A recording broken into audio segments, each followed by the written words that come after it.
نحمده نصلي على رسوله الكريم اعوذ باللہ من الشیطان الرجیم۔ نبوت ملنے سے پہلے آپ کی عزت کرنے والے اس دعوت کی بنا پر آپ کے دشمن بن گئے اور یہ دشمنی حد سے گزرتی گئی۔ کبھی تو دوران نماز آپ کے کندھوں پر اونٹ کی جیر پھینکی گئی، کبھی آپ کے گلے کے اندر کپڑا ڈال کر بل دیے گئے، کبھی آپ کے راستے میں کانٹے اور پتھر بچھائے گئے، کبھی آپ کے ساتھیوں کو تپتے ہوئے ریت اور کوئلوں پر لٹایا گیا۔ رسول اللہ صلی اللہ علیہ وسلم یہ تمام پریشانیاں، مصیبتیں، توحید کے راستے کی رکاوٹیں برداشت کرتے جا رہے ہیں۔ اللہ کی دعوت، اللہ کا پیغام وہ لوگوں تک پہنچا رہے ہیں۔ اسی مکی ایام کے اندر جب نوبت یہاں تک پہنچ جاتی ہے کہ کفار مکہ اللہ کے نبی علیہ السلام کے قتل کی پلاننگ شروع کر دیتے ہیں، اللہ عز و جل اپنے نبی علیہ السلام کو مزید اپنی نشانیاں دکھانے کے لیے آسمانوں پر بلاتا ہے، آپ کو معراج کروائی جاتی ہے۔ اب اس معراج کے حوالے سے بھی ہمارے ملکوں کے اندر، انڈیا پاکستان کے اندر بڑے عجیب و غریب قسم کے واقعات، بڑے عجیب و غریب قسم کے عقائد بڑے مشہور ہیں۔ جو ہی رجب کا مہینہ آتا ہے، من گھڑت مسائل، من گھڑت عقیدے، من گھڑت اعمال، اس کا دروازہ کھل جاتا ہے۔ بلکہ پرسوں ہی کیو ٹیلی ویژن اس پر ایک مفتی صاحب فتویٰ دے رہے تھے، کوئی اگر رجب کے مہینے میں 8 روزے رکھ لیتا ہے تو جنت کے 8 دروازے کھل جاتے ہیں۔ کوئی یہ کر لیتا ہے تو یہ ہو جاتا ہے، یہ کر لیتا ہے تو یہ ہو جاتا ہے۔ اس معراج کے واقعے کو سامنے رکھ کر ہمارے ہاں بڑی نظمیں اور نعتیں بنی ہوئی ہیں۔ ایک بڑی مشہور نعت ہے، پنجابی کا شاعر کہتا ہے، کی نہیں کیتا یار نے ایک یار واسطے، رب محفلاں سجائیاں دیدار واسطے۔ بالکل جیسے عاشق اور معشوق کی ملاقات ہوتی ہے، اس معراج کے سفر کو وہی صورت دے دی گئی ہے کہ عرش سجا رہے تھے، عرش سج رہا تھا، اللہ کے نبی جا رہے تھے اور اللہ نے اپنے نبی کے دیدار کے لیے یہ سارا معاملہ کروایا تھا، پاس بٹھا کر دیکھنا تھا کہ اللہ اپنے عرش پہ ہوتے ہوئے اپنی مخلوق کو نہیں دیکھ رہا۔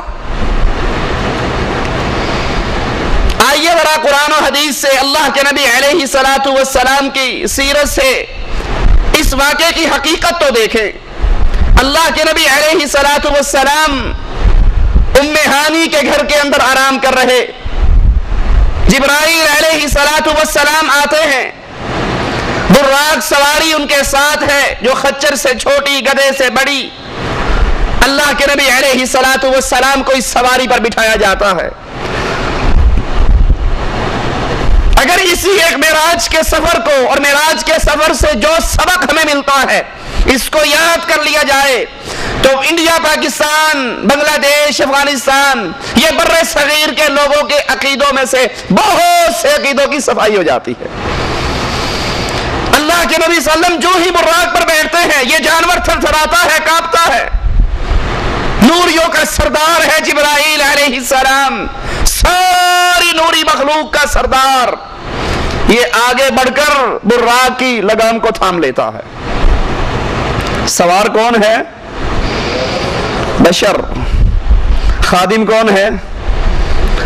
نوری۔ اگر نبی کو نوری اس لیے کہتے ہو کہ نوریوں کی شان زیادہ ہے تو ذرا ملاحظہ تو کرو، یہاں بشر سواری کر رہا ہے اور نوری غلامی کر رہا ہے۔ رسول اللہ صلی اللہ علیہ وسلم براق پر آپ کا سفر شروع ہوتا ہے۔ قرآن بیان کرتا ہے، سبحان الذی اسری بعبدہ لیلا من المسجد الحرام، پاک ہے وہ اللہ جو لے گیا اپنے بندے کو مسجد حرام سے مسجد اقصی، اللہ کے نبی علیہ السلام مسجد اقصی میں پہنچتے ہیں. ابراہیم علیہ السلام، اسماعیل علیہ السلام، عیسیٰ، موسیٰ، آدم، نوح علیہ السلام انبیاء کا مجمع ہے. ایک روایت میں آتا ہے آپ پوچھتے ہیں یہ کون ہے؟ جواب ملتا ہے آپ سے پہلے گزرے ہوئے انبیاء ہیں، آپ نے ان کی امامت کروانی ہے، ان کو نماز پڑھانی ہے. اب سوچئے، غور کیجئے، آدم موجود ہے، نوح موجود ہے، ابراہیم موجود ہے، اسماعیل موجود ہے، یعقوب موجود ہے، یوسف موجود ہے، ادریس موجود، یہ انبیاء کا مجمع موجود ہے. لیکن جب محمد الرسول اللہ موجود ہو تو کسی اور کو جرت نہیں ہوتی وہ مصلی پہ کھڑا ہو جائے.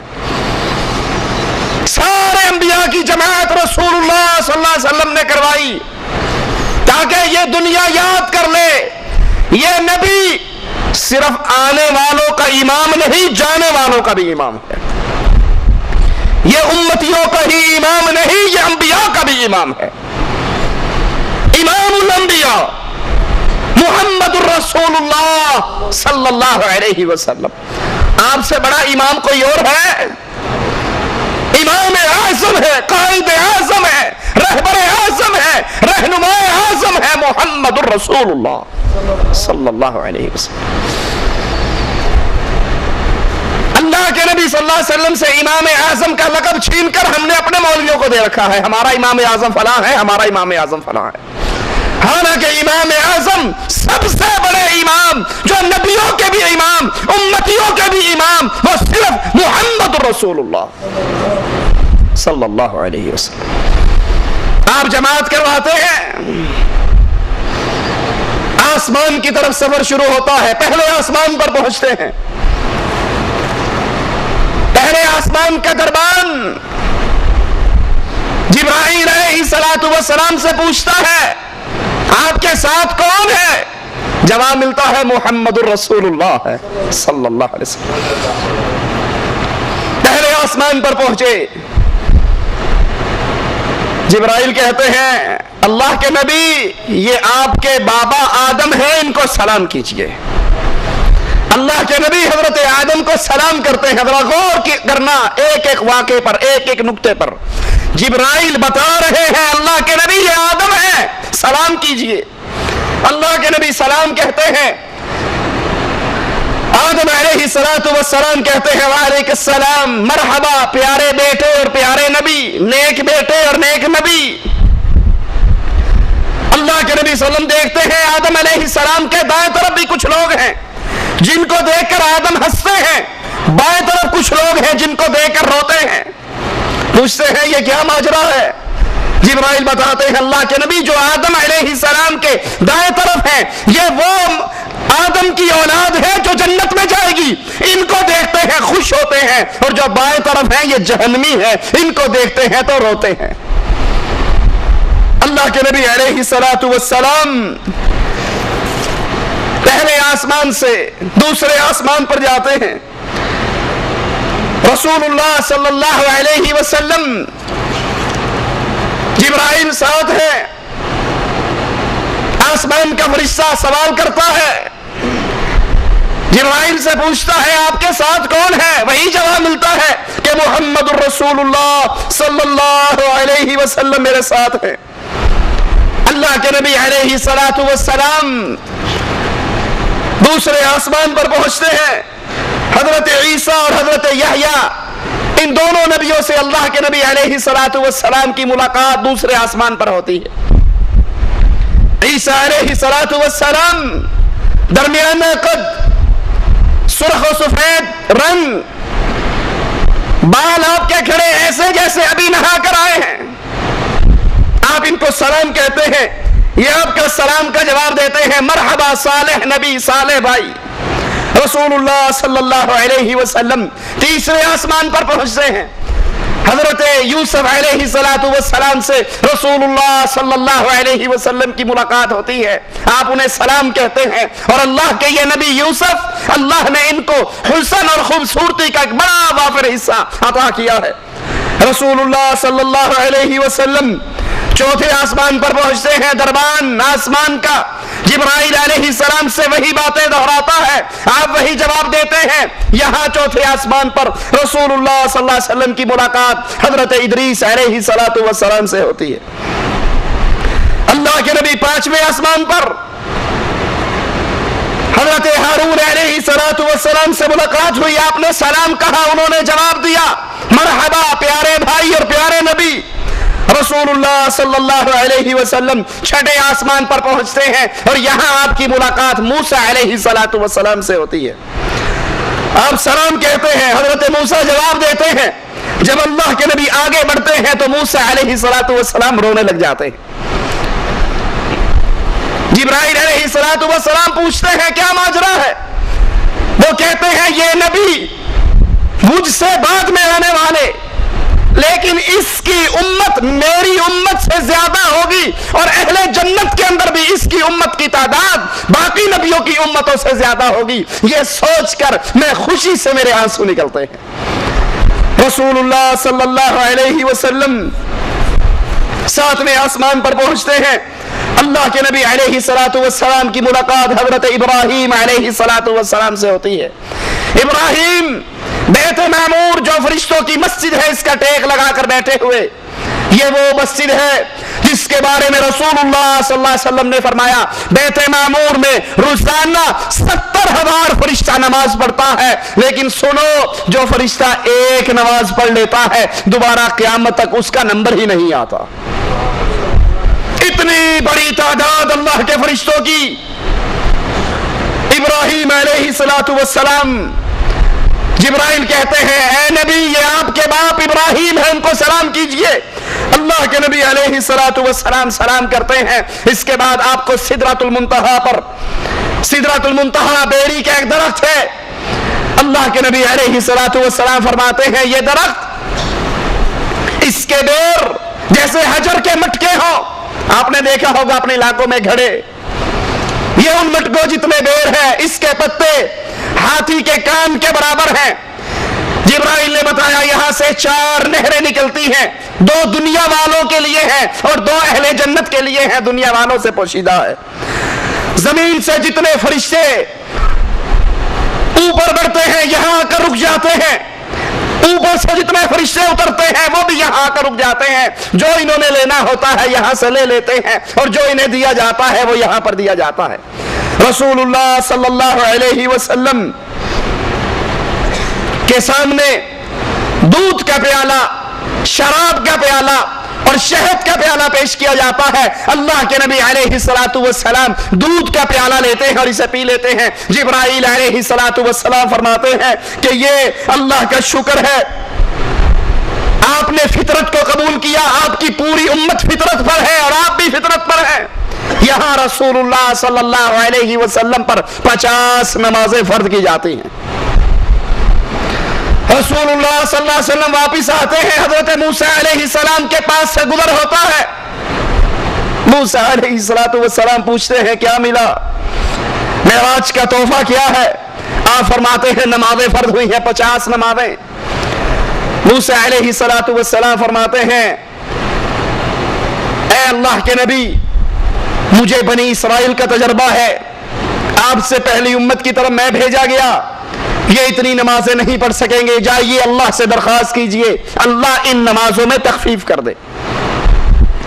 رسول اللہ صلی اللہ علیہ وسلم واپس جاتے ہیں، نمازیں 40 ہو جاتی ہیں، پھر آتے ہیں، پھر موسیٰ علیہ السلام پوچھتے ہیں کتنی رہ گئی، جواب دیا جاتا ہے اتنی نمازیں ہیں۔ وہ کہتے ہیں دوبارہ جائیے اللہ سے پھر درخواست کیجئے اللہ آپ کی نمازوں کو مزید کم کر دے، اس امت سے اتنی نمازیں نہیں پڑھی جائیں گی۔ اللہ کے نبی پھر جاتے ہیں، پھر واپس آتے ہیں، موسیٰ علیہ السلام پھر دوبارہ بھیجتے ہیں، اور اس طرح بار بار آنے جانے کے بعد رسول اللہ صلی اللہ علیہ وسلم آ کر بتاتے ہیں کہ 5 نمازیں رہ گئی ہیں، اللہ نے باقی نمازیں معاف کر دی۔ موسیٰ علیہ السلام فرماتے ہیں بنی اسرائیل کا مجھے تجربہ ہے، اس امت کے پاس میں جا کر دیکھ چکا ہوں، یہ نمازیں بھی مشکل ہیں، آپ جائیے اللہ سے درخواست کیجئے 5 میں سے بھی کمی کرے۔ رسول اللہ صلی اللہ علیہ وسلم فرماتے ہیں میں راضی ہو چکا ہوں، میں اس امر کو پسند کر چکا ہوں، اب میں واپس جاتے ہوئے شرم آتی ہے۔ اللہ عز و جل فرماتا ہے اے نبی میں نے آپ کی امت پر رحمت کی، میں نے آپ کی امت پر رحمت والا معاملہ کیا اور ان نمازوں میں تخفیف کی، لیکن سنیے یہ میرے نزدیک وہی 50 ہے، اللہ کی باتیں تبدیل نہیں ہوا کرتی، میرے نزدیک وہی 50 ہے۔ آپ کی امت میں سے جو 5 نمازیں پڑھے گا اس کے لیے تو 5 ہوگی، لیکن اللہ عز و جل اس کے نامہ اعمال کے اندر 50 کا ثواب لکھے گا۔ یہ اصل معراج کا انعام، یہ معراج کا تحفہ۔ سوچئے رجب کے مہینے میں معراج کا ذکر کرنے والوں کہ یہ اصل تحفہ ہے، کتنے ہیں ہم میں سے جو اس تحفے کی پابندی کرتے ہیں اور اللہ کے اس انعام کی پابندی کرتے ہیں کہ 5 پڑھ لیجئے، اللہ اس 5 کو 5 نہیں رہنے دے گا۔ اللہ کی باتیں تبدیل نہیں ہوتی، اللہ کے کلمات تبدیل نہیں ہوتے۔ تم تو 5 پڑھو گے لیکن اللہ عز و جل اس 5 کے بدلے میں تمہیں 50 کا ثواب عطا کرے گا۔ اللہ کی رحمت تو بہت زیادہ ہے۔ اسی موقع پر اللہ عز و جل نے اپنے رسول علیہ السلام کو یہ خوشخبری بھی سنائی، آپ کی امت میں سے جو انسان بغیر شرک کیے میرے پاس آئے گا اس کے گناہ کتنے ہوں، ایک شرک نہ ہونے کی وجہ سے میں اس کے سارے گناہوں کو معاف کر دوں گا۔ ایک نیکی کا بدلہ 10 نیکی ہے۔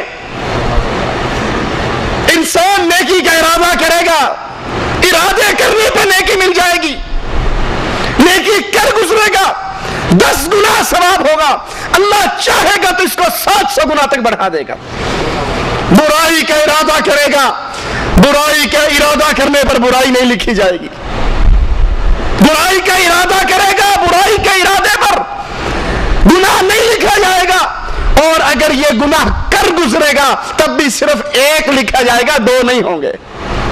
لیکن نیکی کا ارادہ اس پہ ثواب، نیکی کر لے 10 گنا اور چاہے تو 700 گنا تک بڑھا دے۔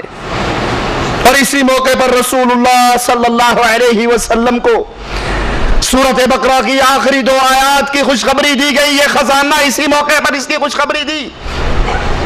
رسول اللہ صلی اللہ علیہ وسلم فرماتے ہیں اسی موقع پر میں نے جبرائیل علیہ السلام کو اس کی اوریجنل اصلی شکل کے اندر اس کو اس کی اصلی حالت میں دیکھا۔ میں نے جبرائیل کے پر گننے شروع کیے، اس کے 600 پر تھے اور اس نے اپنے 600 پروں میں سے صرف 2 پر کھولے تھے اور مجھے اوپر سے کوئی چیز افق پہ سے نظر نہیں آ رہی تھی۔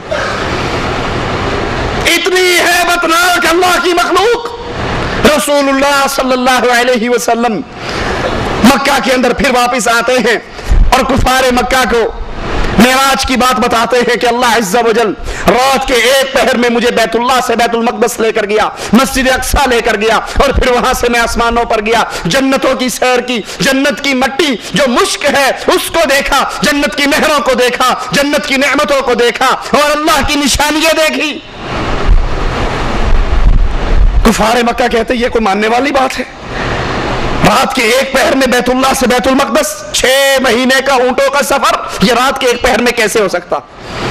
ابو جہل دوڑتا ہوا ابو بکر کے پاس جاتا ہے اور کہتا ہے ابو بکر کیا عقل مانتی ہے اس بات کو کوئی بندہ رات کے 1 پہر میں بیت اللہ سے چلے بیت المقدس پہ جائے، پھر آسمانوں پہ جائے، جنت دیکھے، جہنم دیکھے، واپس آ جائے؟ کیا عقل مانتی ہے؟ کیا ایسا پاسبل ہے، ممکن ہے؟ ابو بکر کہتے نہیں ایسی بات نہیں ہے، غلط ہے یہ۔ کہا پتا ہے یہ دعویٰ کس نے کیا ہے؟ اللہ ہم سب کو ابو بکر رضی اللہ عنہ وارضاہ والا ایمان نصیب فرما دے، ان کے نقش قدم پہ چلنے کی توفیق عطا فرما دے۔ کہا پتا ہے یہ دعویٰ کس نے کیا ہے؟ ابو بکر نے کہا کس نے کیا؟ کہا جس کو تو اپنا رسول مانتا ہے، جس کو تو اپنا نبی مانتا ہے، جس کا تو کلمہ پڑھتا ہے، محمد الرسول اللہ صلی اللہ علیہ وسلم کہتے ہیں میں رات کے 1 پہر میں بیت اللہ سے بیت المقدس گیا، آسمانوں پہ گیا، جنت اور جہنم کو دیکھا، انبیاء سے ملاقاتیں کی اور واپس آ گیا رات کے 1 پہر کے اندر۔ ابو بکر کہتے ہیں ابو جہل کیا تو نے میرے رسول سے سنا ہے؟ کیا تو نے میرے آقا سے سنا ہے؟ کہا ہاں مجھے آ کر بتایا، میں نے سنا ہے، تیرا نبی یہ کہتا ہے۔ کہا پھر ابو جہل سن لے، اللہ کی قسم کھا کر کہتا ہوں محمد جو کہتے ہیں سچ کہتے ہیں صلی اللہ علیہ وسلم۔ ابو جہل حیران، کہتا ہے ابو بکر عقل مانتی ہے؟ کہا عقل مانے نہ مانے ابو بکر کا ایمان مانتا ہے. محمد جو کہتے ہیں سچ کہتے ہیں, اس کے ہونٹوں سے جھوٹ نکلا نہیں کرتا. کیا یہ ایمان میرا اور آپ کا بھی ایمان ہے کہ اللہ کے نبی کی حدیث میرے اور آپ کے کان سے ٹکرا جائے اور میں کہوں اللہ کے نبی نے جو کہا سچ کہا, ساری دنیا سے ٹکر لی جا سکتی ہے, عقل میں بات آئے یا نہ آئے, عقل کی بات غلط ہو سکتی ہے لیکن محمد کی زبان کے جملے جھوٹ نہیں ہو سکتے صلی اللہ علیہ وسلم. کفار مکہ کہتے ہیں اچھا ٹھیک ہے, بخاری و مسلم میں یہ حدیث موجود ہے, اگر آپ کہتے ہو کہ ہم بیت المقدس میں گئے تو بتاؤ بیت المقدس کے دروازے کتنے ہیں, بیت المقدس کی کھڑکیاں کتنی ہیں, بیت المقدس کے حلیے کے بارے کے اندر کفار سوال کرنا شروع کر دیتے ہیں. محمد الرسول اللہ صلی اللہ علیہ وسلم وہ نبی جس پر اللہ وحی اتار دیتا ہے تو نبی بتا دیتے ہیں, اور اگر اللہ وحی نہ اتارے تو نبی کو پتا, عالم الغیب تو صرف ایک اللہ ہے. فلا یظہر علی غیبہ احدا الا من ارتضی من رسول, اللہ اپنی غیب کی بات کسی کو نہیں بتایا کرتا سوائے اپنے نبیوں کو, جس کو چاہتا ہے جو چاہتا ہے بتا دیتا. اللہ کے نبی علیہ الصلوۃ والسلام فرماتے ہیں یہ سنتے ہی ان کے یہ سوالات سن کر مجھے اتنا غم اور دکھ ہوا, اتنا دکھ ہوا کہ اتنا دکھ مجھے پہلے کبھی نہیں ہوا کہ میں نے تو خود کہا میں بیت المقدس ہو کر آیا, اب یہ پوچھتے ہیں دروازے کتنے ہیں, کھڑکیاں کتنی ہیں, اور مجھے تو علم نہیں ہے. مجھے اس بات کا بڑا صدمہ ہوا, اللہ عز و جل نے اپنی قدرتوں کے ساتھ سارے پردے ہٹا کر بیت المقدس کو میرے سامنے کر دیا. میں بیت المقدس کو دیکھ رہا تھا, کفار سوال کر رہے تھے اور ان کے سوالوں کا جواب میں دیتا رہا. محمد الرسول اللہ صلی اللہ علیہ وسلم جب تک اللہ نے ان پردوں کو نہیں ہٹایا, آپ کے سامنے بیت المقدس کو نہیں کیا, آپ کو کچھ علم نہیں. کفار پوچھ رہے ہیں, آپ کو ان سوالوں پر دکھ ہو رہا ہے, لیکن جب اللہ نے بتا دیا, اللہ نے پردوں کو ہٹا دیا, اللہ نے دکھا دیا, تو پھر ان کی ایک ایک بات کا جواب دے دیا. رسول اللہ صلی اللہ علیہ وسلم سے پوچھا گیا, اے اللہ کے پیارے نبی کیا آپ نے اللہ کو دیکھا ہے؟ یہی نعتیں چلتی ہیں نا, کی نہیں کیتا یار نے کی یار واسطے, رب محفلاں سجائیاں دیدار واسطے. یہ تو ساری ملاقات ہی دیدار کے لیے تو آئے تھے. حفاظت قرآن منتظر عباس نقوی شیعہ کی کتاب ہے, وہ تو اس سے آگے کہتا ہے جب معراج ہوئی اللہ کے نبی عرش پہ پہنچے تو پھر وہاں پردہ پڑا ہوا تھا. اللہ نے پوچھا یہ پردہ, رسول اللہ صلی اللہ علیہ وسلم نے پوچھا یہ پردہ کیسا ہے, تو پردہ ہٹا دیا گیا, پیچھے سے حضرت علی نمودار ہو گئے. کہا تجھے معراج پہ بلایا ہی اس لیے تاکہ علی کی ولایت تجھے سمجھا دی جائے. اللہ کے نبی سے سوال ہوتا ہے, آپ نے اللہ کو دیکھا, آپ نے اللہ کا دیدار کیا؟ رسول اللہ صلی اللہ علیہ وسلم نے فرمایا, صحیح مسلم کے اندر کتاب الایمان میں یہ روایت موجود ہے کہ میں نے تو نور کو دیکھا, اور اللہ کا حجاب, اللہ کا پردہ بھی نور ہے. اللہ اگر نور کے پردوں کو ہٹا دے تو اللہ کے چہرے کے نور سے جہاں تک نگاہ جائے ہر چیز جل کر راکھ ہو جائے. اللہ کی ایک تجلی احد پہاڑ, طور پہاڑ برداشت نہیں کر سکا. اس دنیا کا انسان دنیا کے جسم کے ساتھ, دنیا کی آنکھوں کے ساتھ اپنے رب کا دیدار نہیں کر سکتا. ہاں جب قیامت کا دن ہوگا, جنتی جنت میں جائیں گے, تو رسول اللہ صلی اللہ علیہ وسلم نے فرمایا تم اپنے اللہ کے دیدار ایسے کرو گے جیسے چودھویں کے چمکتے ہوئے چاند کو دیکھتے. حضرت عائشہ رضی اللہ تعالی عنہا فرماتی ہے, جس نے یہ کہا کہ رسول اللہ صلی اللہ علیہ وسلم نے اللہ سے ملاقات کی, اللہ کا دیدار کیا, اللہ کو دیکھا, فقد کذب علی النبی, اس نے محمد رسول اللہ پر جھوٹ بولا. یاروں نے تو عقیدے گھڑ لیے. غوث علی شاہ قلندر قادری تذکرہ غوثیہ میں لکھتا ہے, اللہ کے نبی نے جبرائیل سے پوچھا وہی عرش پہ سے کس پہ سے لے کر آتے ہو, کون دیتا ہے؟ کہا کبھی دیکھا نہیں. کہا اب جاؤ تو ذرا دیکھنا.